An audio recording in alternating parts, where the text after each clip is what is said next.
ወደ ቻናላችን ቤተሰቦች እንኳን ወደ ቻናላችን በደህና መጣችሁ። አሁንም ሊቨርፑልን በተመለከቱ ጉዳዮች ተመልሼ መጥቻለሁ።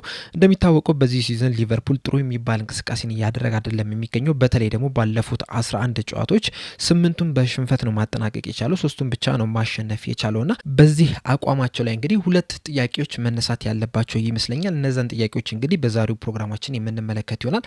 አንደኛው አሰልጣኝ አርነ ስሎት እስከ መቼ በሊቨርፑል አሰልጣኝነታቸው ይቆያሉ የሚል ሲሆን፣ ሁለተኛው ደግሞ ከዚህ በኋላ አሰልጣኝ አርነ ስሎት ሊቨርፑልን ቀይረው ወደ አሸናፊነት መመለስ ይችላሉ፣ አቅሙ አላቸው ወይ የሚለውን ነገር ምናነሳ ይሆናል። እስከ መጨረሻው ደቂቃ ድረስ አብራችሁን ቆይታችሁ እንድትከታተሉት በአክብሮት ጋብዛለሁ።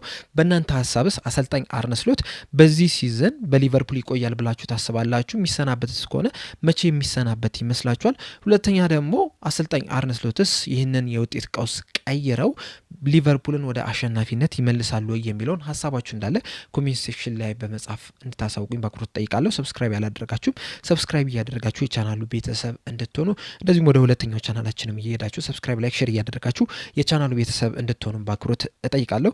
አሁን በቀጥታ ወደ ጉዳያችን የምናመራ ይሆናል። በዚህ ሲዝን ሊቨርፑል አጀማመሩ ላይ በጣም ጥሩ የሚባል አጀማመርን መጀመር እችሎ ነበረ።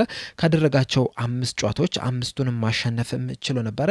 ነገር ግን ደግሞ በየጨዋታው ላይ ስናነሳ እንደነበረው አሁንም የሚቀረን ነገር አለ። ጥሩ እንቅስቃሴ እያደረጉ አይደለም የሚገኙት።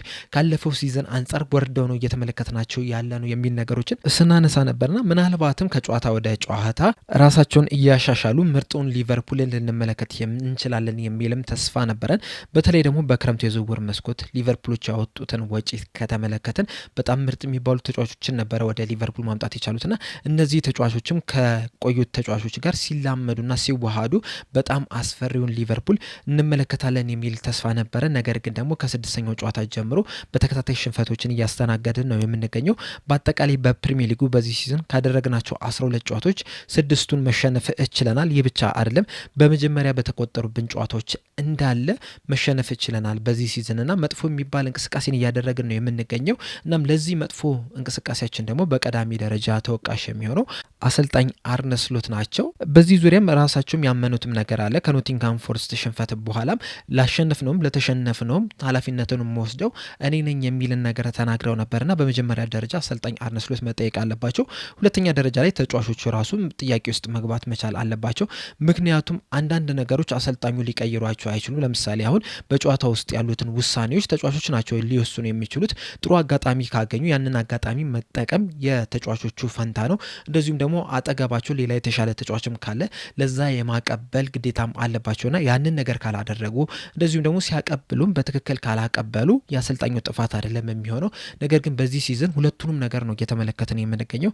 አሰልጣኝ አርነ ስሎትም በታክቲክ ደረጃም በሚቀይሯቸው ተጫዋቾች ደረጃም ስህተቶችን እየሰሩ ነው የሚገኙት። በተጨማሪም ደግሞ ፕላን ቢም ያላቸውም አይመስልም። ምክንያቱም የተሸነፍንባቸውን ጨዋታዎች ከተመለከትን ቅድሚያ ጎል ሲቆጠርብን ነው ብያቸዋለሁና ከዛ በኋላ የሚያደርጓቸውን ቅያሬዎች ስንመለከት ዝም ብሎ የማጥቃት ባህሪ ያላቸውን ተጫዋቾች ነው ሲያስገቡ የተመለከት ነው።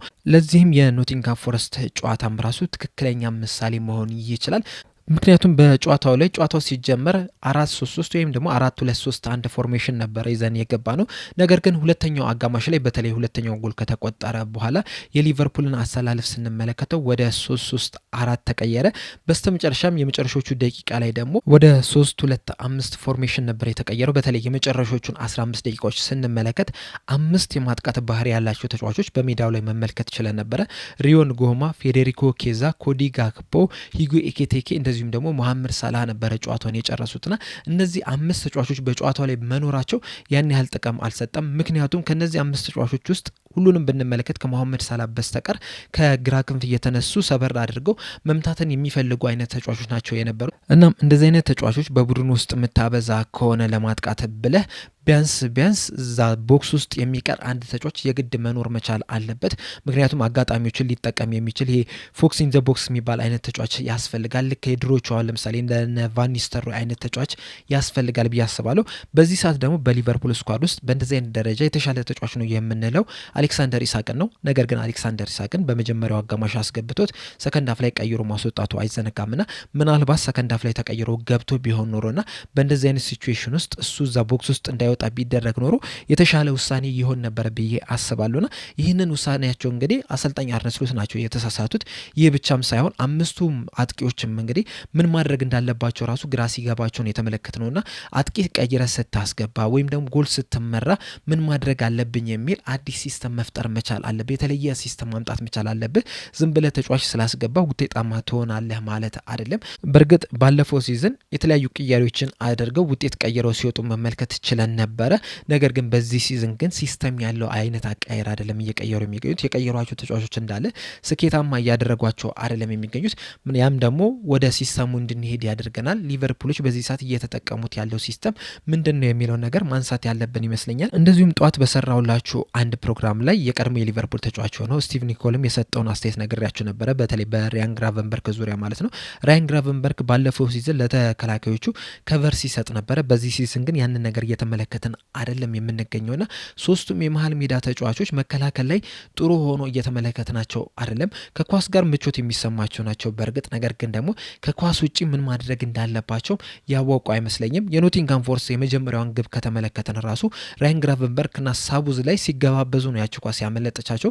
ከዛ በኋላ ወደ ኮርና ሄደ። ከኮርና ደግሞ ጎል መቆጠሩ አይዘነጋምና አሰልጣኝ አርነ ስሎትም መሀል ሜዳ ላይ ያለውን ችግር መፍታት መቻል አለባቸው። ምክንያቱም ለተከላካይ ከቨር የሚሰጥ ተጫዋች በዚህ ሰዓት ላይ በሊቨርፑል ውስጥ የለም።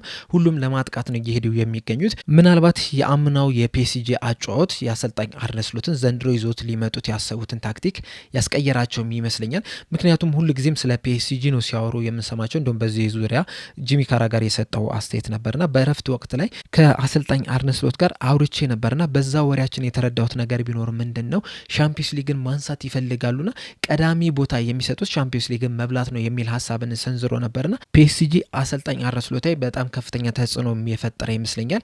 ጊዜዎቹንም ብንመለከት አጫዋቱንም ብንመለከት ሙሉ ለማጥቃት የሚሄድ ነው። መሀል ሜዳው ላይም ከተመለከትን ለተከላካይ ብዙ ከቨር የሚሰጥ ተጫዋች የለምና ያንንም ማስተካከል የአሰልጣኝ አርነ ስሎት ግዴታ ነውና በዚህ የውጤት ቀውስ ውስጥ ግን አሁንም የሊቨርፑል አመራሮች አሰልጣኝ አርነ ስሎትን ያባረራሉ ተብሎ አይጠበቅም። እንደውም አንድ ጋዜጠኛ ምንድን ያለው ምናልባትም ይህ ሲዝን እስኪጠናቀቅም ሊጠብቋቸው ይችላሉ ነው እየተባለ የሚገኘው። በእርግጥ በእግር ኳስ ምን እንደሚፈጠር አናቅም። ምናልባትም ነገ ተነስተው አሰልጣኝ አርነ ስሎት ተባረዋል ሊሉ ይችላሉ። ነገር ግን በአብዛኛው ሰው እምነት ያለው ከደጋፊው ውጭ ያለው በተለይ እምነት ያለው ምንድን ነው አሰልጣኝ አርነ ስሎት ተጨማሪ ጊዜ እንደሚሰጣቸው ነው። ፋብሪዞ ሮማኖም በዚህ ዙሪያ በሰጠው አስተያየት አሁንም ድረስ አሰልጣኝ አርነ ስሎት በአመራሮቹ ዘንድ እምነት አላቸው። እንደዚሁም በቅርቡም ይባረራሉ ተብሎ አይጠበቅም። ሌላም አሰልጣኝም እያነጋገሩ አይደለም የሚል ነገርን ተናግረው ነበር። በእርግጥ ይህንን ስንል ግን ሌሎች አሰልጣኞችን እየተመለከቱ አይደለም ማለት አይደለም። ምክንያቱም ሁሌ ጊዜም እንደ አንድ ፕሮፌሽናል የእግር ኳስ ክለብ የተለያዩ አሰልጣኞችን መመልከታቸው አይቀርም፣ የተለያዩ ተጫዋቾችን መመልከታቸው አይቀርም። ምክንያቱም ቀጣይ የሚፈጠሩት ነገሮች አይታወቅም። አሁን ለምሳሌ አድርገውና አሰልጣኝ አርነ ስሎት የሆነ አደጋ ቢደርስበት ለሱ ምትክ የሚሆን ሌላ አሰልጣኝ ማምጣት አለባቸውና ሁል ጊዜም ማለት ነው አሰልጣኞችን መመልከታቸው አይቀርም። ነገር ግን በዚህ ሰዓት የትኛውንም አሰልጣኝ እያነጋገሩ አይደለም። አሰልጣኝ አርነ ስሎትም ይህንን የሊቨርፑልን ቀውስ ይቀይሩታል ተብሎ ነው የሚጠበቀውና በቅርቡ አሰልጣኝ አርነ ስሎት ይባረራል ብላችሁ እንዳትጠብቁ ለማለት ያህል ነው። ምክንያቱም አመራሮቹ እነሱ ላይ እምነት አላቸው። ቢያንስ እኔ እስከ ጃንዋሪ ዝውውር መስኮት ድረስ ከሊቨርፑል የሚለቅ አይመስለኝም። በጃንዋሪ ዝውውር መስኮት ግን ሊቨርፑሎች የሚያስፈርሟቸው ተጫዋቾች ታይቶ ከዛ በኋላ ለውጥ የማያመጣ ከሆነ ምናልባትም ሊቨርፑሎች ሊያባርሩት ይችላሉ ብዬ አስባለሁ። ነገር ግን አሰልጣኝ አርነ ስሎትስ እስከ ጃንዋሪ ድረስ የሚቆዩ ከሆነ ቢያንስ እንኳን የሚቆዩ ከሆነ የሊቨርፑልን ቀውስ መቀየር ይችላሉ ወይ የሚለውን ነገር ግን መመልከት ያለብን ይመስለኛል።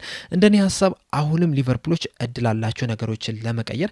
ምክንያቱም በካራባው ካፕ ወጥተናል እንደሚታወቀው። በሻምፒዮንስ ሊግ ግን አሁንም ጥሩ የሚባል እንቅስቃሴን እያደረግን ነው የምንገኘው። ከአራት ጨዋታዎች 3ቱን ማሸነፍ ችለናል። በአንዱ ብቻ ነው የተሸነፍነውና በሻምፒዮንስ ሊጉ ዘንድሮን ጥሩ የሚባል እንቅስቃሴን እያደረግን ነው የምንገኘው። ግሩፕ ስቴጁንም ያልፉታል ተብሎ ነው የሚጠበቀው። በፕሪሚየር ሊጉ ነው አሁን ከፍተኛ ችግርን እየተመለከትን የምንገኘው። ምክንያቱም ቅድም እንደነገርኳችሁ ከ12 ጨዋታዎች 6ቱን መሸነፍ ችለናል። በሻምፒዮንስ ሊግ አንድ ብቻ ነው፣ በካራባው ካፕም አንድ ጨዋታ ብቻ ነው የተሸነፍነውና አጠቃላይ ድምሩ ወደ 8 ያደርጋል። ስለዚህ አሁን በዋነኝነት ችግር ያለው ፕሪሚየር ሊጉ ላይ በሚደረጉ ጨዋታዎች ነው። ሊቨርፑል ለምን ተቸገረ የሚለውን ነገር በዋነኝነት ስንመለከተው ጠቅለል አድርገን ስንመለከተው በዋነኝነት የምንመለከተው ፊዚካል ነው። ምክንያቱም በፕሪሚየር ሊጉ በጣም ኢንቴንስ የሆኑ ጨዋታዎች አሉ፣ ፊዚካል የሚጠይቁ ጨዋታዎችም አሉ። በሊቨርፑል ግን በዚህ ሲዝን ያንን ነገር ሉዝ አድርጎታል። ሞር ወደ ታክቲካል ለመሄድ ነው እየፈለጉ የሚመስሉት። ምናልባት ሊቨርፑል በጀርመን ቡንደስሊጋ የሚጫወት ቢሆን ኖሮ፣ በስፔን ላሊጋ የሚጫወት ቢሆን ኖሮ፣ እንደዚሁም ደግሞ ሁልጊዜም ሻምፒዮንስ ሊግን የሚጫወት ቢሆን ኖሮ የሊቨርፑል አጮት ሊስማማቸው የሚችልበት እድል በጣም የሰፋ ነው። ነገር ግን በፕሪሚየር ሊጉ ግን ከዛ በተቃራኒው በጣም ፈጣን የሆኑ ጨዋታዎች ያሉበት፣ በጣም ፊዚካል የሚጠቀሙ ቡድኖች ያሉበት ነውና ለዛም ሊቨርፑሎች ተዘጋጅተዋል ብዬ አላስብምና አሁንም ይህንን ነገር ማስተካከል የሚችሉ ከሆነ የአንድ ለአንድ ግንኙነቶችን ማሸነፍ የሚጀምሩ ከሆነ እንደዚሁም ፊዚካል ባትሎችን ማሸነፍ የሚጀምሩ ከሆነ ወኔያቸውን የሚያመጡ ከሆነ አሁንም መቀየር የሚችልበት እድል አለ ብዬ አስባለሁ። በተለይ በቀጣይ 8 ጨዋታዎች ስንመለከተው ከጃንዋሪ ዝውውር መስኮት በፊት የምናደርጋቸውን ስንመለከት አሁን ለምሳሌ ሮብለት ከፒኤስቪ ጋር የምናደርገው ጨዋታ አለ። ያንን ማሸነፍ እንችላለን። በአንፊልድ መሆኑን ተከትሎ ሻምፒዮንስ ሊግ መሆኑን ተከትሎ የማሸነፍ እድላችን በጣም የሰፋ ነው ብዬ አስባለሁ። ከዛ በመቀጠል በፕሪሚየር ሊጉ ከዌስትሃም ጋር ነው የምንገናኘው። በእርግጥ ዌስትሃም ያለፉትን 3 ጨዋታዎች አልተሸነፈም፣ 2ቱን አሸንፎ አንዱን ደግሞ አቻ በሆነ ውጤት ነው ማጠናቀቅ የቻለው። በተጨማሪም ኑኖ ስፒሪቶ ሳንቶስ ይዞት የሚገቡትን አጮት ሁላችንም የምናውቀው ነውና ከኖቲንጋም ፎረስት ጋር የሚመሳሰል አይነት አጮት አላቸው። ነገር ግን በኳሊቲ ደረጃ ኖቲንጋም ፎረስቶች በጣም የተሻሉ ቡድን ናቸው። ምንም እንኳን የውጤት ቀውስ ውስጥ ቢሆኑም እንኳን ከዌስትሃም የተሻሉ ቡድን ናቸው። ዌስትሃም ውስጥ አሁንም ችግሮች አሉ፣ በተለይ መከላከል ላይና ያንን ነገር ሊቨርፑሎች የሚጠቀሙ ከሆነ ይህንን ጨዋታን በቀላሉ አሸንፈው መውጣት ይችላሉ። ከዛ በኋላ በእርግጥ ከባድ ጨዋታ አለ ከሰንደርላንድ ጋር። ነገር ግን ሰንደርላንድንም ማሸነፍ የሚያስችለን ብቃት አለን ብዬ አስባለሁ በአንፊልድ እንደመደረጉ መጠን። ከዛ ሊድስን ነው በሻምፒዮንስ ሊጉ ኢንተር ሚላን፣ በፕሪሚየር ሊጉ ብራይተን፣ ከዛ ቶተንሃምን፣ ከዛ ውልቭስን ነው የምናገኘውና እነዚህ ናቸው ቀጣይ 8 ጨዋታዎች። ውልቭስን ማሸነፍ እንችላለን። ቶተንሃምንም ትናንትና እንደተመለከት ነው ማሸነፍ የምንችልበት እድል አለ። በተለይ ደግሞ ክፍት የሆነ ጨዋታን የሚጫወቱ ከሆነ ብራይተንንም የማሸነፍ እድል አለን። ዘንድሮ ጥሩ የሚባል እንቅስቃሴን እያደረጉ አይደለም የሚገኙት ካለፉት ሲዝኖች አንጻር ስንመለከተውና ከነዚህ 8 ጨዋታዎች ቢያንስ 6ቱን ማሸነፍ እንችላለን ብዬ አስባለሁ። ምናልባት ሊከብደን የሚችለው አንደኛው ጨዋታ ከኢንተር ሚላን ጋር የምናደርገው ሲሆን ሌላኛው ጨዋታ ደግሞ ከሰንደርላንድ ጋር የምናደርገው ጨዋታ በጣም ከባድ ጨዋታ ሊሆን ይችላል። እንደዛም ቢሆንም ግን ማሸነፍ እንችላለን። ኳሊቲ ያላቸው ተጫዋቾች በቡድናችን ውስጥ አሉ።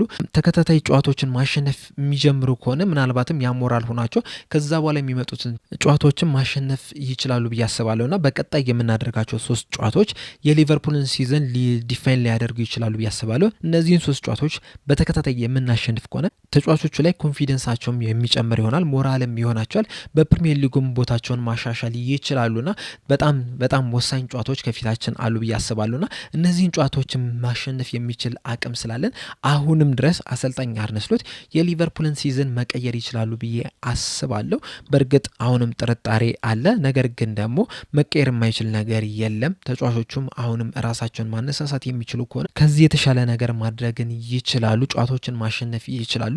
በእርግጥ በእግር ኳስ አንዳንድ ጊዜ በተከታታይ ጨዋታዎችን ስትሸነፍ ኮንፊደንስን ታጣለህ። ጎል ሲቆጠርብም ልንሸነፍ ነው የሚል ጭንቀት ውስጥ ልገባ ትችላለህ። ነገር ግን ደግሞ አንዳንድ ጨዋታዎች ይህንን አስተሳሰብ ሊቀይሩ የሚችሉበት እድል በጣም የሰፋ ነው። ለምሳሌ በቀጣይ በፒኤስቪ ጨዋታ ላይ በሰፊ የጎል ልዩነት ብናሸንፍ፣ አሁን ለምሳሌ 4-0 5-0 ብናሸንፍ፣ ከዛ በኋላ ዌስትሃምንም እንደዚሁ በሰፊው ብናሸንፍ ያሞራላቸው ሊነሳሳ ይችላል። በተለይ እንደነ ሙሐመድ ሳላህ፣ እንደነ ኮዲ ጋክፖ፣ አሌክሳንደር ኢሳቅ፣ ሂጎ ኤኪቲኬ፣ ፍሎሪያን ቪርትዝ ጎል ማስቆጠር የሚችሉ ከሆነ ያሞራላቸው ሊነሳሳ ይችላል። እንደዚሁም ደግሞ በክሊንሺት የምንወጣ ከሆነም ተከላካዮችና አማካኞቹ ሞራላቸው ሊመጣ ይችላል፣ ኮንፊደንሳቸውም ሊመለስ ይችላልና 2 ጨዋታዎች የሊቨርፑልን ችግርም ሊቀርፉ ይችላሉ። ባለፈው ሲዝን እንግዲህ ማንቸስተር ሲቲ ምን ያህል ተቸግሮ እንደነበረ መመልከት ይችላል። በተከታታይ ጨዋታዎችን ሲሸነፉም ነበረ። በጃንዋሪ ዝውውር መስኮት ተጫዋቾችን አመጡ። ከዛ በኋላ ቀስ እያሉ ጨዋታዎችን መቀየር ቻሉ። በስመጨረሻም እንግዲህ የሻምፒዮንስ ሊግ ቦታንም ይዘው ማጠናቀቅ ችሏልና 1-2 ጨዋታዎች በተከታታይ ማሸነፍ ራሱ ቡድንህ ላይ በጣም ትልቅ ተጽዕኖ ይፈጥራል። አሁን ለምሳሌ አስቶን ቪላንና ሪያል ማድሪድን በተከታታይ ካሸነፍን በኋላ እኮ በሊቨርፑል ውስጥ የነበረው መነሳሳት ራሱ እኮ በጣም ትልቅ ነው የነበረው። ነገር ግን በቀጣይ ከማንቸስተር ሲቲ ጋር ተገናኘን። በማንቸስተር ሲቲም የተፈጠረውን ሁላችንም አይተናል። በዛ ጨዋታ ላይ አሰልጣኝ አርነ ስሎት የወሰኑት ውሳኔ ራሱ ሊጫወቱት ያሰቡት አጨዋወት ራሱ ሊቨርፑልን የጎዳ ይመስለኛልና ምናልባት ያንን የማንቸስተር ሲቲን ጨዋታ አሸንፈን ቢሆን ኖሮ ተከታታይ 3ኛ አሸናፊነታችን ይሆን ነበር። ለኖቲንጋም ፎረስት ጨዋታ ራሱ በጣም ጥሩ መነሳሳት ይሆን ነበረ። ያንንም ጨዋታ አሸንፈን መውጣት የምንችልበትም ነገር ሊፈጠር ይችል ነበርና በተከታታይ ጨዋታዎችን ማሸነፍ ሙሉ ለሙሉ ነገሮችን ሊለውጥ ይችላልና ከዚህ በኋላ ያሉት ጨዋታዎች ደግሞ ማሸነፍ የምንችላቸው ናቸው። ፒኤስቪን ማሸነፍ እንችላለን፣ ዌስትሃምን ማሸነፍ እንችላለን። እነዚህን ሁለት ጨዋታዎችን ካሸነፍን ራሱ ለሰንደርላንድ ጨዋታም ጥሩ መነሳሳት ይሆናል። ያንንም ደግሞ አሸንፈን እንድንወጣም ያደርገናል፣ በተለይ በአንፊልድ መደረጉን ተከትሎ ማለት ነውና ተከታታይ 3 ጨዋታዎችን ካሸነፍን ደግሞ ቀጣይ የሚመጡ ጨዋታዎች ላይ ሙሉ ኮንፊደንስ እየጨመረ ይሄድና በተከታታይ ጨዋታዎችን ማሸነፍ እንችላለን። ከዚህ በኋላ ያሉትን ጨዋታዎች 8ቱንም ቢሆን በተከታታይ ማሸነፍ የሚያስችለን አቅም አለ ብዬ አስባለሁ። ከዛ በኋላ ያሉትንም ጨዋታዎችም ማሸነፍ እንችላለን ብዬ አስባለሁ። በእርግጥ በዚህ ሰዓት ላይ ያሉትን ነገሮች ስንመለከት ያ ነገር ሊፈጠር ይችላል ብለን ለመገመት አስቸጋሪ ሊሆን ይችላል። ነገር ግን አሁንም ቻንስ አለን ብዬ አስባለሁና ነገሮች ሊለወጡ ይችላሉ። እንደዚሁም ግን አሰልጣኝ አርነ ስሎት በቅርቡ ይባረራሉ ብዬም አላስብም። የእናንተን ሀሳብ ግን እዚህ ኮሜንት ሴክሽን ላይ በመጻፍ አሳውቁኝ። ለአሁን እኔ እዚህ ላይ አበቃው። በቀጣይ በሌላ እስከምንገናኝ ድረስ ቸር ያቆየን።